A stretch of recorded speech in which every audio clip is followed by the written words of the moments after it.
Everyone, we've got quorum. Welcome to the Energy, Climate Change, and Environmental Justice Committee. We are here with Councilmember O'Farrell and Mr. Krikorian. I'm going to go ahead and take public comment first. Mr. Michael Ogara, are you here?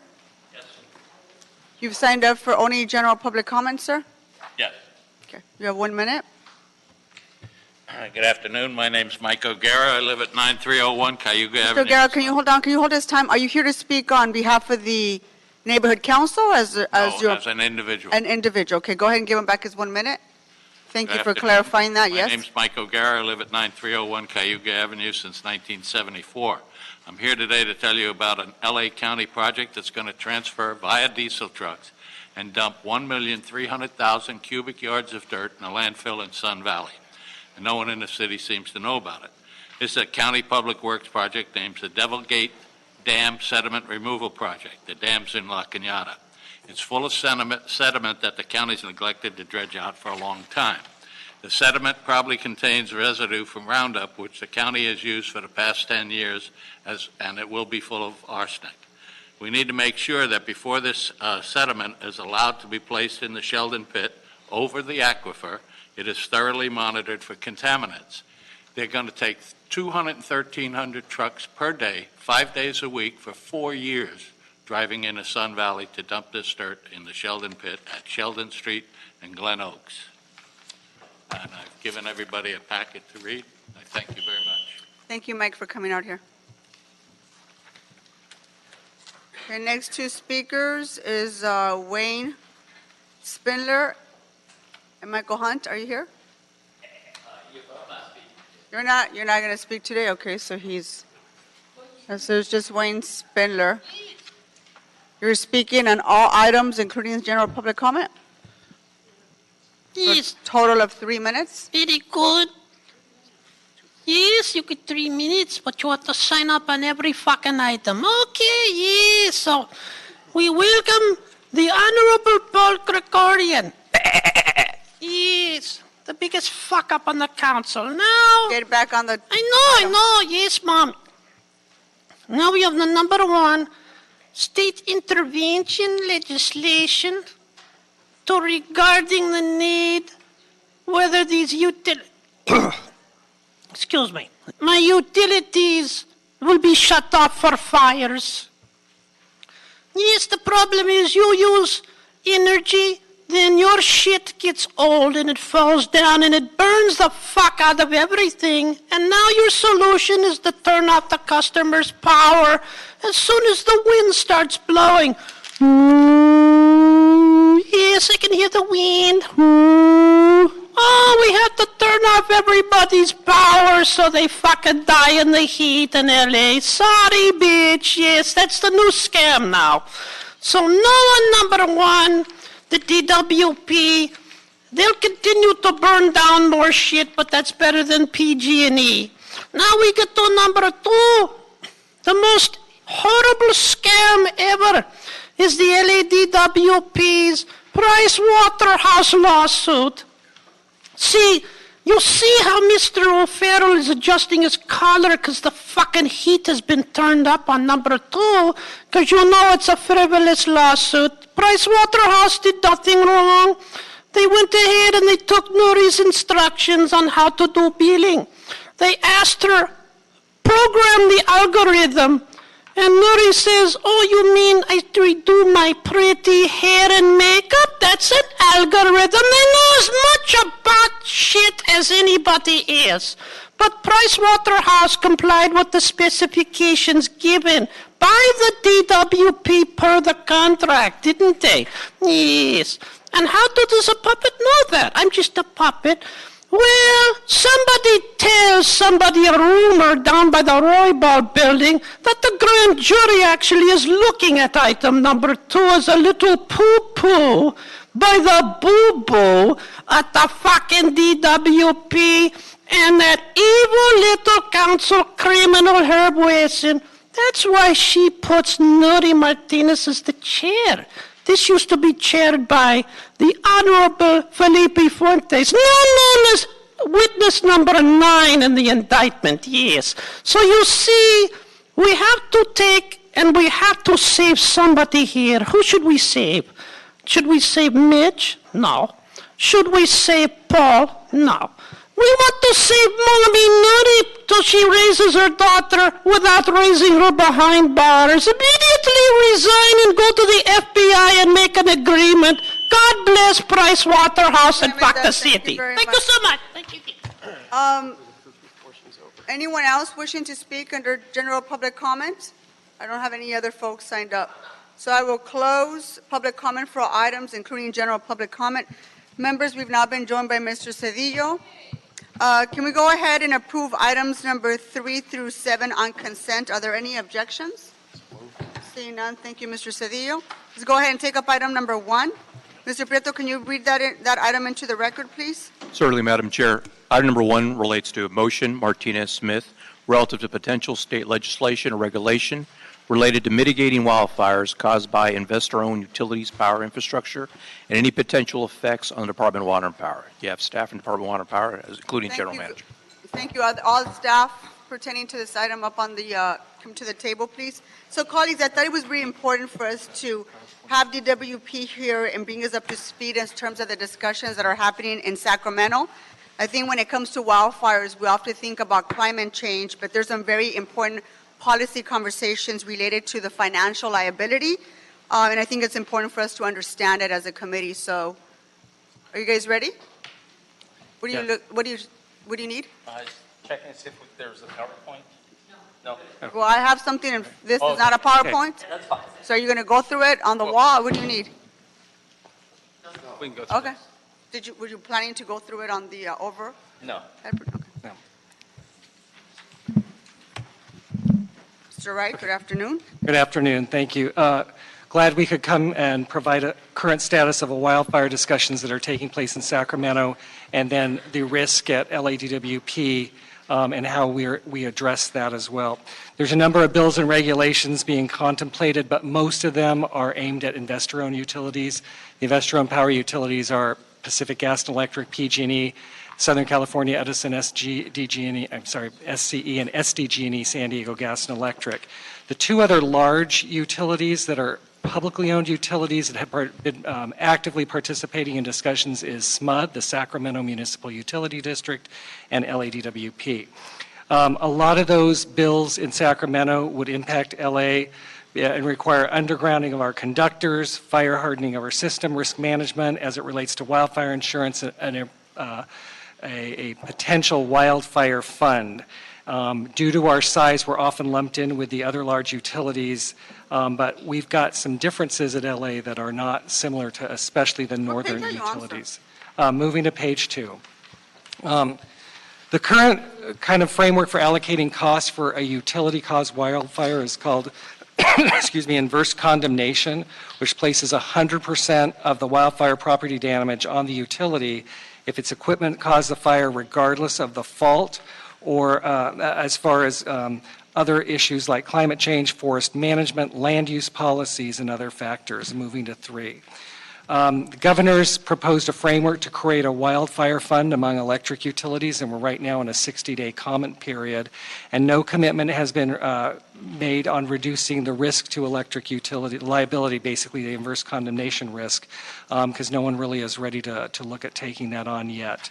Our utilities are facing impacts across the state in our credit ratings as a result of the state's inaction to kind of address this runaway liability issue. And there's a lot of questions on how the publicly owned utilities will be dealt with versus the investor-owned utilities.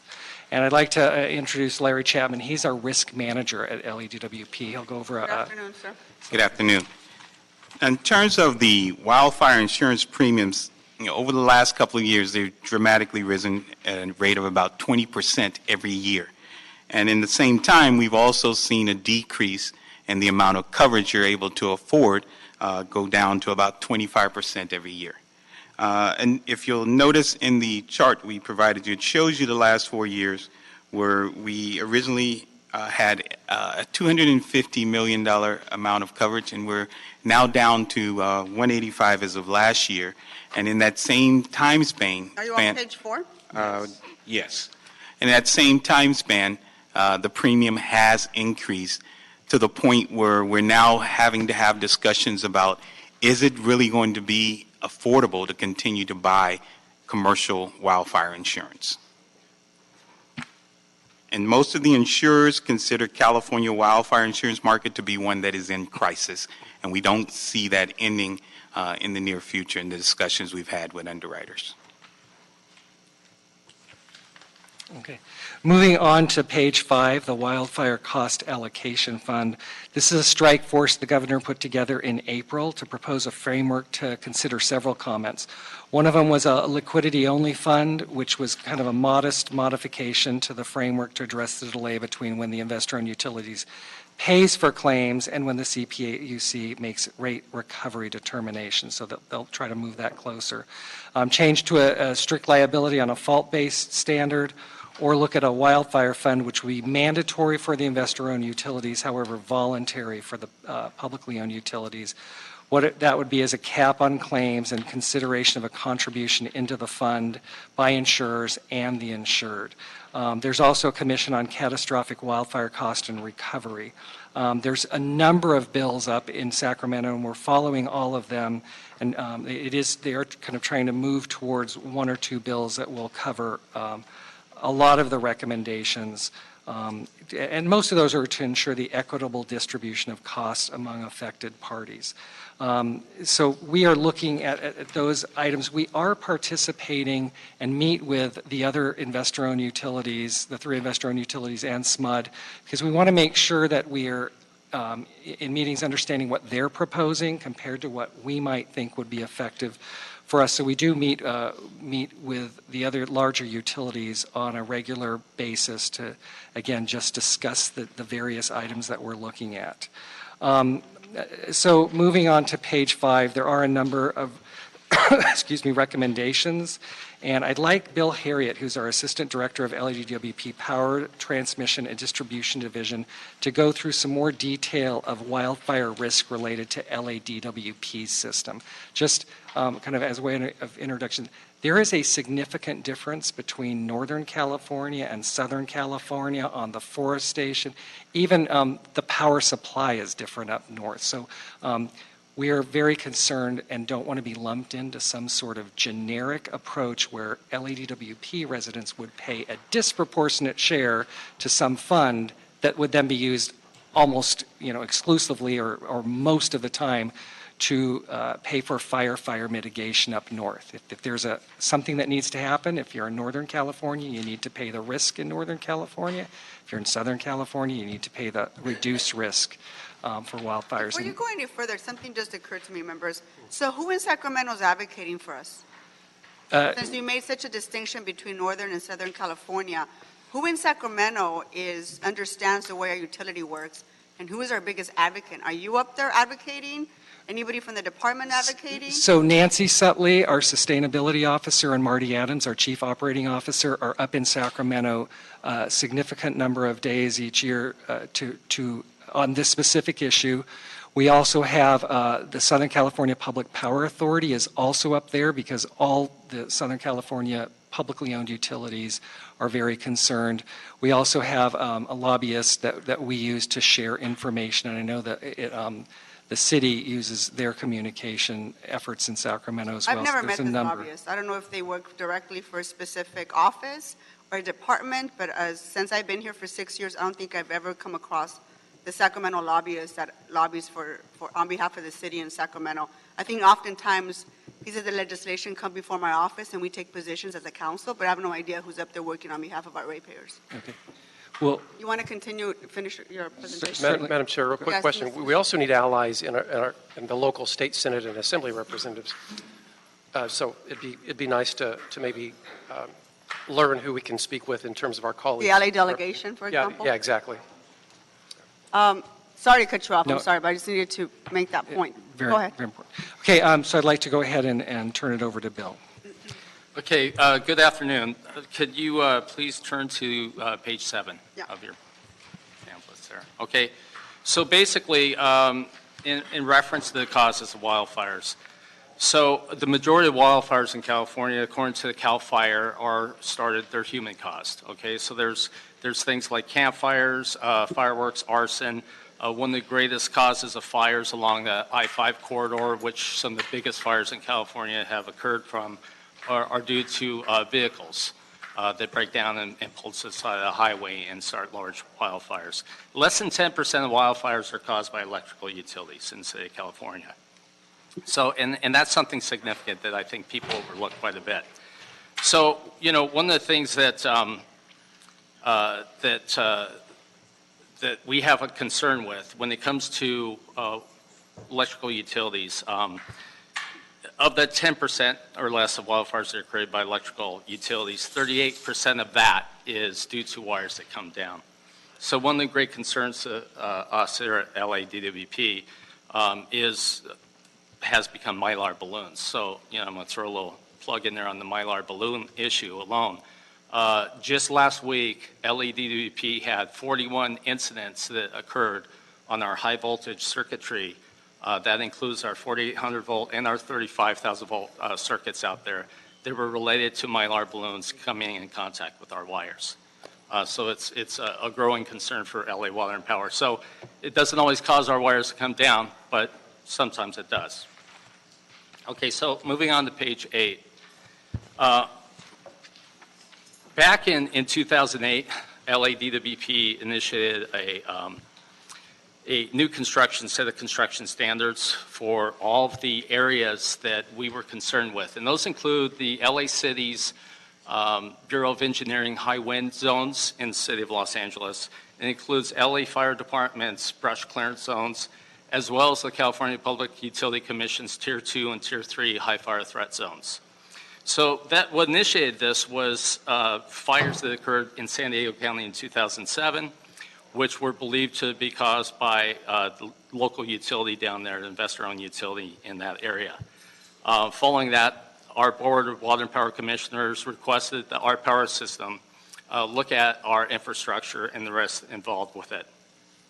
And from that came the new standards in 2008. Along with that, we stepped up our vegetation management program as well as our inspection and maintenance program of our facilities. In 2016, Senate Bill 1028 was passed, which required investor-owned utilities to come up with wildfire mitigation plans, and also required the publicly owned utilities to determine what their risks were and whether or not the public utilities posed a risk of significant catastrophic wildfire, which we didn't. So we were compliant with Senate Bill 1028 and brought the presentation to our board. And then following that, we are now working on the Senate Bill 901 compliance with fire mitigation plan, which is required to be approved by our board by January of 2020. So, okay, moving on to page 9. Okay, page 9, these poster boards up here might give you a better illustration in case it's, you know, your 11.5 by 8 sheet is a little small there. But so basically, if you look at these two maps up here, these maps, I have to check real quick which one you have. So the map to your left up here, that map is the metropolitan area, right? Service territory of Los Angeles Department of Water and Power. And if you look at the top portion of that map, there's a little bit of gold on the map. That small portion of gold is the California Public Utility Commission's Tier 2 or Tier 3, which is a very high fire threat area or zone. The kind of the orange colors that are on the map are the CPUC Tier 2, which is a high fire threat zone, but lower than the Tier 3. The yellow on the map you see in the upper regions, north end of the San Fernando Valley, those are the Bureau of Engineering high wind zones. And then if you look closely, there's green hash marks throughout the map. They mainly overlay the yellow zones and the gold and orange zones. That happens to be LA City Fire's brush clearance zones. So as you can see by this map there to your left, that the risk that Water and Power has is not great in these areas.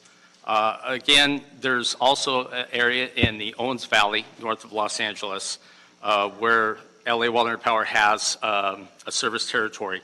That is on the map to your right here, and if you look at that, that's a Tier 2 zone where the orange is on the map, and that overlays that hashtag or that hash mark area there happens to be LA DWP's service territory. A significant thing about this area to consider is the fact that very few assets from water and power pass through that Tier 2 zone, and so our risk is quite minimal up in those areas as well.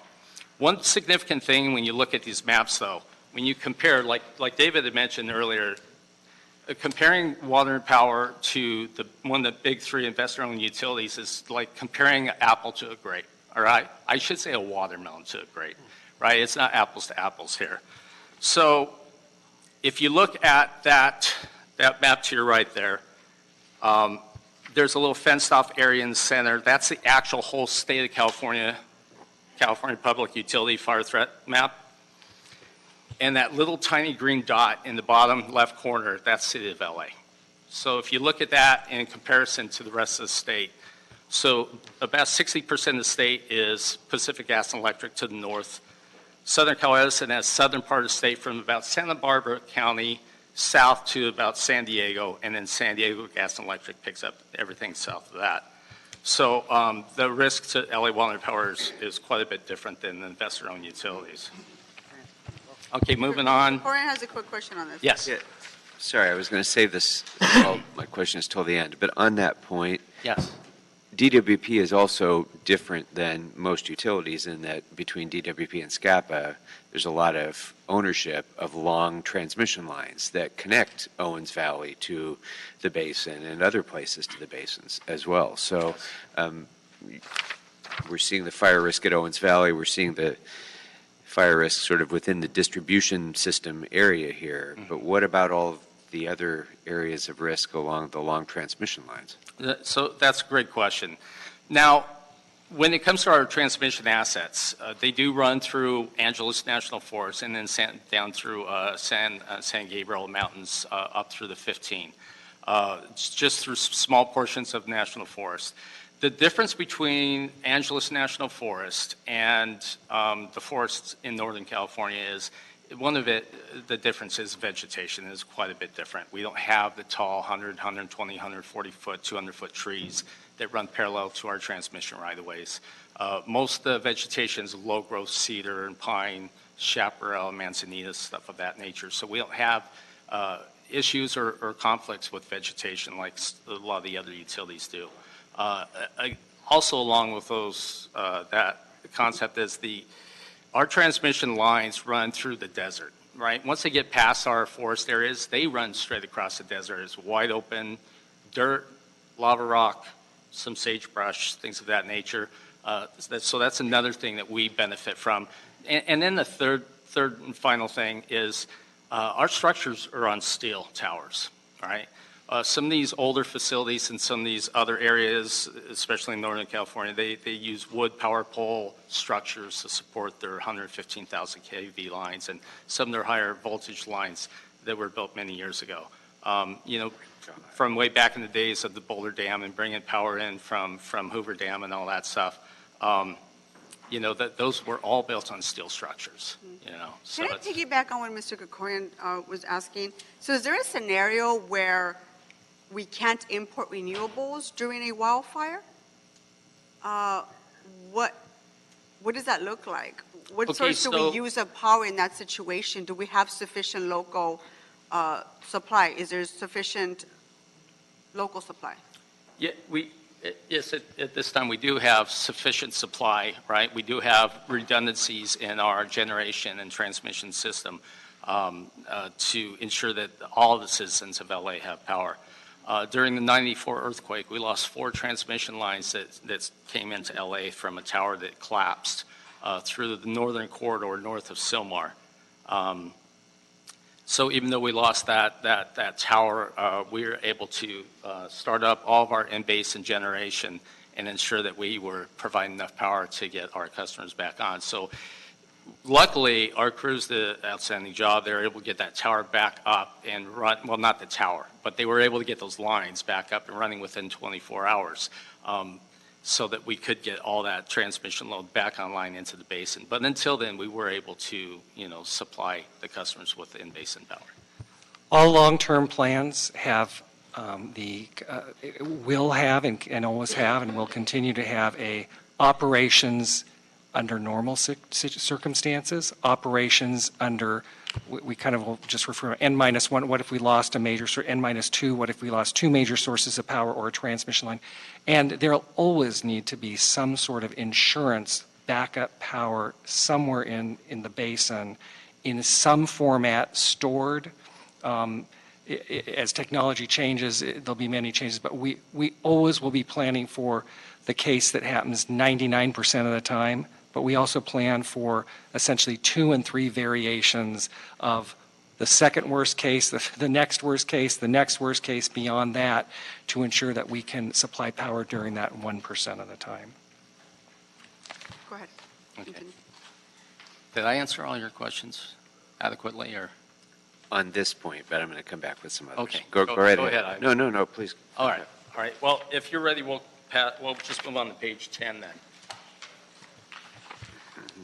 Okay, so page 10, I'll just briefly cover this brush clearance program, and that's really to comply with LA City Fire's brush clearance zone around any of our facilities, whether they be water or power. So we'll probably just move on to page 11. Vegetation management on page 11. So LADWP employs certified arborists, right? And these certified arborists maintain a database of more than 400,000 trees in water and power service territories. Bless you. Thank you. Okay, so on this, we use a 12-month pruning and inspection cycle for these trees. Normally, we prune approximately 185,000 or so trees. Now, in the 2016-17 fiscal year, I don't know if you remember back, but we had one of the largest snowpacks in the Sierras in many years, right? That also equated to heavier rains and a longer winter for us down here in Southern California, which in turn produced a lot of growth on our vegetation. So in the 2017-18 fiscal year, rather than the average 185,000, we pruned or trimmed or removed more than 218,500 trees in the service territory.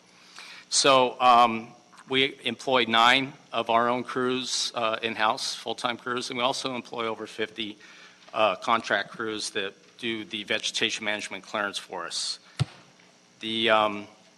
We meet or exceed all regulations as required for both maintenance of vegetation and clearances according to NERC and National Electric Reliability Commission and the California Public Utility or CAL FIRE clearance requirements. So I think we'll just move on to 12. Back in 2008, when we changed our construction standards, one of the things we did, part of it's due to loading, right? Our loading has increased a lot over the past 20, 30, 40 years, but still in these areas, we've increased the wire conductor sizes from on copper. In the coastal areas, we use copper because aluminum tends to have problems in coastal regions. So we use copper, and walnut copper is a very large conductor. It's a heavy conductor. That's our minimum standard in these fire threat zones, high wind zones, and the CPUC Tier 2 and Tier 3 zones. Now, in arid regions where we don't have the problem with salt moisture coming in, that's where we use aluminum wire. We have aluminum 3-aught. It's aluminum conductor with a steel reinforcement to make it stronger, and that's our minimum standard in these areas. Along with that, the minimum spacing according to California's General Order 95 is 11.5 inches on our 4,800 volt conductors. In these areas of concern, our new minimum standard is 39 inches where practical, between, and that's horizontal clearance between conductors. So if you're in a high wind area where you have 60, 70, 80 mile an hour winds, we don't have the fear of any of those wires getting together because they're so far apart. Another thing that we have done is in these high fire threat areas, we replace bare secondary wire, right? So the power lines that feed your homes and businesses, the 120, 240 volt wires, those wires are replaced with insulated conductor to prevent any type of arcing or ignition source. And finally, one thing I want to point out is in all these areas, what we've done is the minimum requirement from the state on wind loading calculations when you're designing the overhead constructions is 56.6 miles per hour. So that's kind of a shear stress, loading. So you figure an object with something pushing on it, right? That 56.6 miles per hour means at the top of that pole with all the facilities, arms, wire, transformers that exist on it, that you have to have minimum that can sustain 56.6 mile per hour push without causing any fatigue to that wooden structure. Our standards are a minimum of 80 miles per hour in these wind zones. So we far exceed any state requirements on that. So page 13, or I guess that's it. Yes.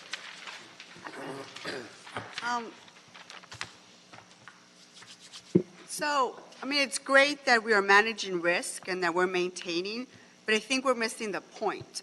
What I want to get to is how are we engaging in policy discussions to be able to make sure that we're protecting the ratepayer?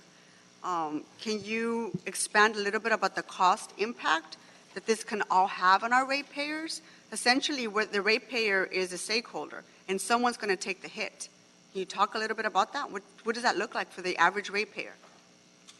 So that is why we're participating in Sacramento and really pushing to not have the publicly owned utilities included in any of this regulation that requires contributions to a wildfire fund or some other fund that would, in our mind, primarily be beneficial to the Northern California utilities. And right now, the publicly owned utilities, the current, as it stands right now, is it would be optional for them to join.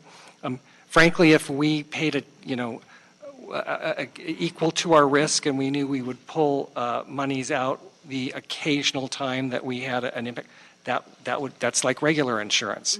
Mm-hmm. We just don't believe that the risk should be shifted to Southern California ratepayers, and we are participating again aggressively up in Sacramento to ensure that our presence is there. And do you think we're going to be successful, David? I do think we're going to be successful because anything that Sacramento tried to do would not just be to DWP, and we have a large voice as it is with all of our elected officials in Sacramento representing the area, but it would be all of the other 11 SCAPA utilities as well. And at some point, San Diego is going to push back as well because their service territory, while it has a little bit of more forested area, doesn't have very much. And they tend to bring, just like we do, from the east to the west, covering most area that's just desert scrub and it doesn't pose the same sort of risk. We also are pushing against some of the issues that are in Northern California where they are building houses and there's 100-foot trees where that podium, all around. If somebody's going to live in an area with that much fire exposure, that risk needs to be transferred right to that area. And we are getting traction, truly, because you can't argue against those facts. There, at the end of the day, we do worry about that postage stamp sort of application where everybody pays the same amount.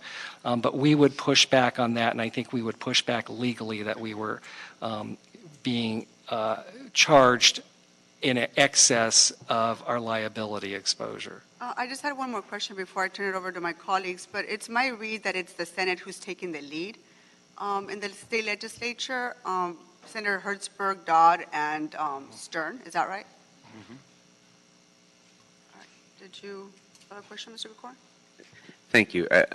Since a lot of this is going to have to play out in the policymaking process in Sacramento, I just want to understand a little bit more of the differentiation points that we're talking about. And I appreciate this presentation because this is actually, it makes me feel just this brief presentation makes me feel a lot more comfortable that we are much better situated to manage this risk than the IOUs are.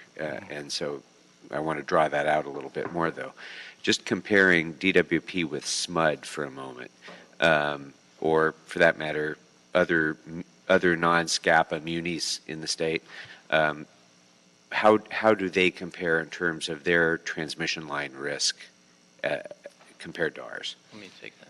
Okay. So actually, Water and Power is, vertically integrated company. We have our own generation, transmission, and distribution. So there are literally more than 46 electrical public utilities in California. Most people don't realize that, but there's a lot.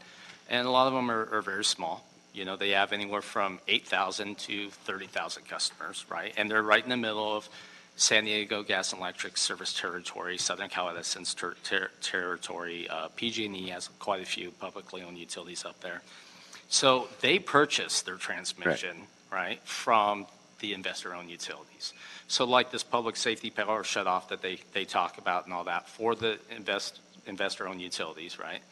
So that affects those smaller publicly owned utilities. Sure. Their power shutoffs do not affect our customers. Okay. Sure, Right? but we SMUD have our own power, and we have ample power to supply for our But customers. SMUD has its own transmission, doesn't it? Right. SMUD does have its own transmission. They have one corridor that comes out of Sierras, through a high fire threat zone into Sacramento Valley.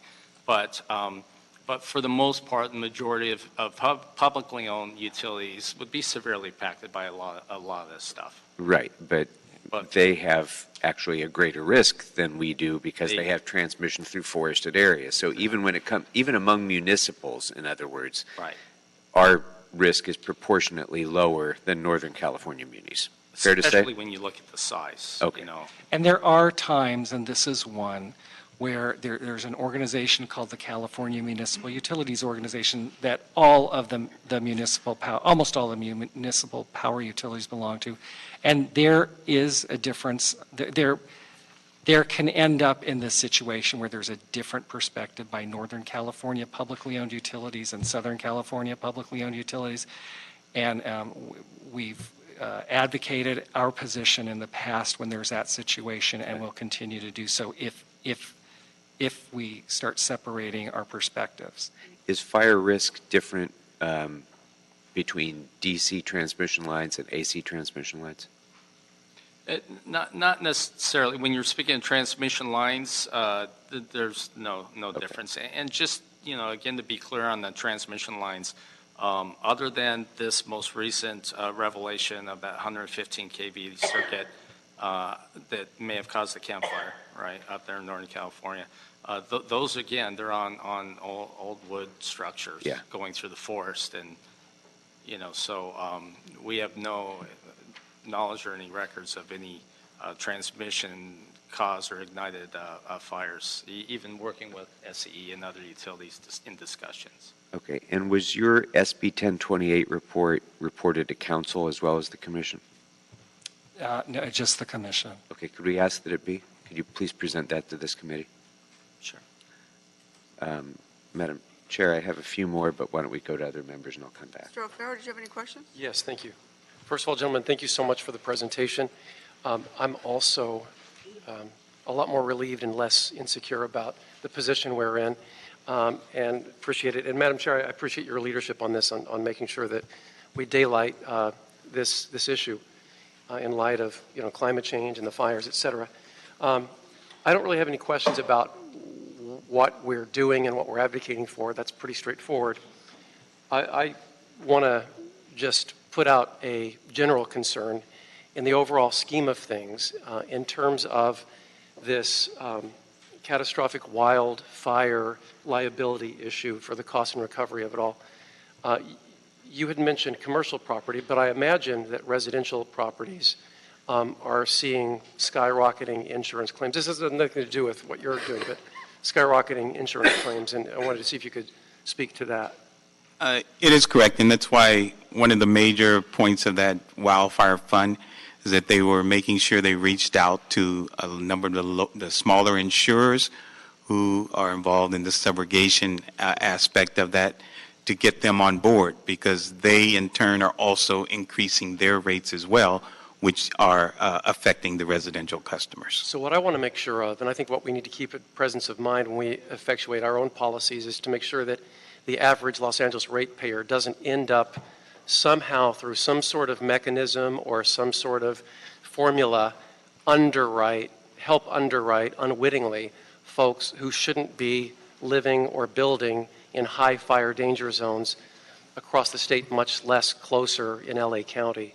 I just think that's a value we have to keep in mind when we discuss these larger issues, because the opposite should be happening. We should discourage that type of, I think, dynamic.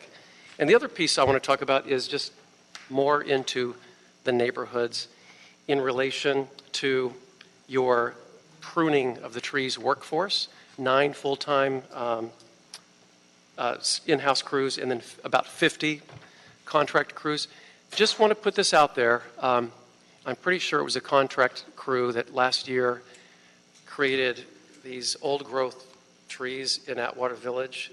You turned them all into this gigantic V all the way down the street. Devastated, ruined all those trees, and man, was there an outcry. And it was DWP work. So I just want to make sure that those that you contract out with have, if you could exercise a little more oversight on the job they do, because it's absolutely necessary. We have to keep our power lines free and clear of vegetation and the risk that the damage will invariably do. So that's a very real issue, I think, across the city. Other offices probably get complaints about that.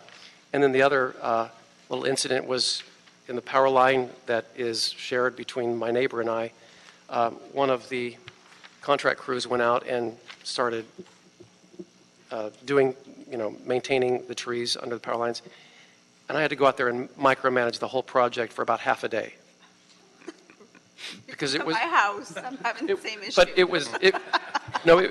was crazy. I thought, where did these guys come from? But anyway, I just want to say there's a real issue with your contract crews in terms of maintaining the city's trees that under your power lines. But great job on this, and if you could just please make note of the other. Everyone wants a reduced risk of fire danger, but it doesn't have to be at the expense of our urban tree canopy. Can I respond? Yes, sir. Just to be clear on overhead power lines. Yes. Mulholland brought water into LA. It was a desert, right? Basically, the valleys were deserts. He brought water in, and then there's orchards and there's farms, and then the farms and orchards were replaced by homes. Power lines were brought in before a lot of these trees and vegetation were planted, right? So it's something I always try to keep in mind with customers when we talk to them. So the power lines came first, then the homes were built, and then the trees were put in. There wasn't really good management. Even the city of Los Angeles itself, the Bureau of Street Services, allowed trees to be planted along our sidewalks and parkways. That would be an understatement. Right. But it was a learning curve, right? Yeah.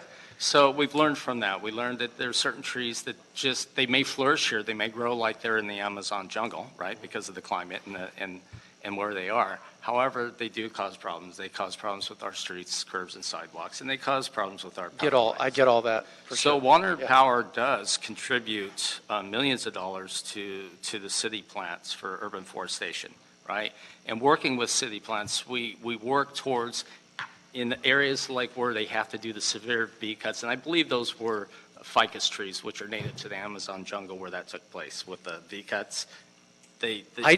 The street that I'm talking about, I don't believe they were the ficus trees, but well, I know there are fast-growing trees in that area, but just to put things in perspective, we are working aggressively to help when we have to do severe cuts or remove trees, is probably work with the communities to reforest that area through city plants with vegetation that will not require the ratepayers to have the expensive additional maintenance of vegetation management and provide the shade, and that what we all love to see, the plant life out there, without causing problems to our sidewalk streets or getting into our stuff. So No, I get all that. And I was the public works deputy for my predecessor for 9 years. So you I know about trees and power lines and everything else. And you have to do what you have to do. So Right. I think if that situation came over again, and I'll wrap up here, our office could have done outreach with DWP to the entire street and said, hey, we need to think about replacing all of these trees for the following reasons. So more of a partnership approach when crews feel that they have to just savage the trees to ensure the sanctity of the power lines. Yeah. Thank you. Just a note. Appreciate it. Yeah, no, thank you, because that is something we actually are working on right now with our vegetation management group. Great. Thank you. Mr. Cedillo, did you have any questions? Okay, it's back to Mr. Kokori. Sorry, thank you, Madam Chair. A couple more things. Oh, hold on, we've got disruption outside of our committee hearing. Sergeants, can you make sure it's not Mr. Armando Herman and Wayne Spinler? I believe there's other committees going on at this time. We've got to make sure these folks are not disrupting. Thank you. Sorry about that. Thank you. I'm sorry, I'm still not 100% clear on the responsibility for transmission as between DWP and SCAPA. Maybe you could talk about that. Well, so LADWP, yeah, we not only are we usually a majority owner in most SCAPA transmission lines, we're also the operator of those lines. So we perform the vegetation management on those lines, and we do all the maintenance and system inspections several times during the year when we have these circuits down, where they inspect the generating facilities and the transmission lines. Even, and quite honestly, it's been like this for years, but so that there's a Pacific, direct current line, right, that comes out of Bonneville Power up in the Oregon, Columbia River area. So that line, actually, I believe 49% or so of that belongs to Southern California Edison. We have about 23% ownership, and then, Burbank, Glendale, and I think Pasadena also are part owners in that line. So that 500-volt line, Water Power maintains it, right? Even though for its length? The entire length of it to Oregon? Up to the Oregon border, right? So Water Power maintains that line all the way up to the Oregon border, even though Edison has 49% ownership in that line. And we do an exceptional job. And in fact, some of our vegetation management, or not vegetation management, strike that. Some of our distribution operations managers, the section managers that oversee our transmission and our vegetation management group, recently met with Southern Cal Edison representatives to talk about the maintenance of those lines, our vegetation clearance practices. And they left, I think, quite happy to find out how well we preserve and maintain that transmission line and corridor. Where I'm focusing on with this is more ultimate liability. Mm-hmm. And so if we have a percentage ownership share of a line like that, for example, or, even if we have principal responsibility for the SCAPA lines, the principal focus of our concern here is ultimate liability should something catastrophic. I believe happen. Larry would be able to answer you. Yeah, as he indicated, as the operating agent of that, the ultimate responsibility would be with us. But as was indicated earlier, those lines have been designed so that once they come out of the California area, they're crossing across the Nevada desert and then going up to that border where the last 265 miles of that line is actually the responsibility of Bonneville. And we're only responsible up to that border, and the majority of that line is crossing the Nevada desert, where there's no residents, just desert, and it's really designed that way so that we can reduce that risk. I'd like to just jump in as well. So so there's a number of lines where there's mutual ownership. Just for ease of example, let's say there's a line that's 50% owned by Edison and 50% owned by DWP. And the situation I'm going to describe happens, and we discuss. We'll tell Edison we're not going to pay the full insurance costs that they might try to apply to the line because it's covering more liability than our risk manager and our power engineers will say that they're overloading the insurance overhead with that line, and so we negotiate and we bring it down. So we don't just look at the maintenance of the line, we look at every aspect of it, and this would be part of it where we might say, this line goes mostly through your service territory and mostly through wooded area for you, but we're not going to pay 100% of your insurance. We don't believe we should have to, because it's including cost for things that we shouldn't have to pay to insure. And so those discussions go down to the incremental minutia level of us only paying for what we believe our ratepayers should be charged and fighting against any overheads that we don't believe should be applied to the line or the contract. Terrific. Madam Chair, I can ask the other questions offline so we can move forward. Very well. Thank you. Members, if there are any other, there are no other further questions, I'd actually like to table this item for future meeting and expect that you will keep us updated and report back in future meetings. So I'm going to go ahead and table this item. Okay, thank you. Let's go ahead and take up item number 2, the Price and Waterhouse Coopers and Paradise item. Certainly.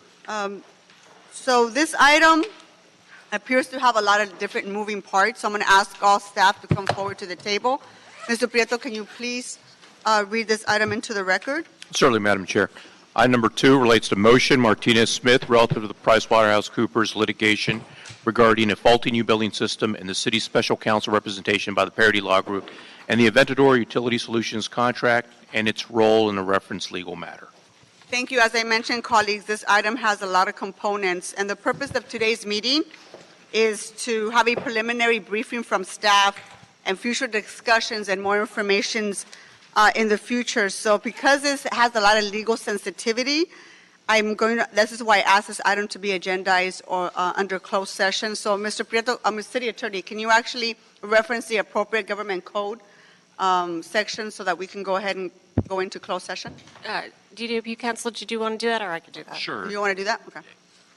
In accordance with California Government Code Section 54956.9D1, we will recess in a closed session to confer with legal counsel to the cases listed in here, and also in accordance with California Government Code Section 54957 sub A to discuss security matters as well. Okay, thank you very much. I'm going to go ahead and ask that all those who are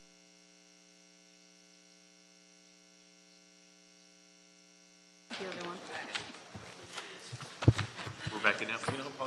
He's got to get the sign. Stand up, Okay, let's prepare to.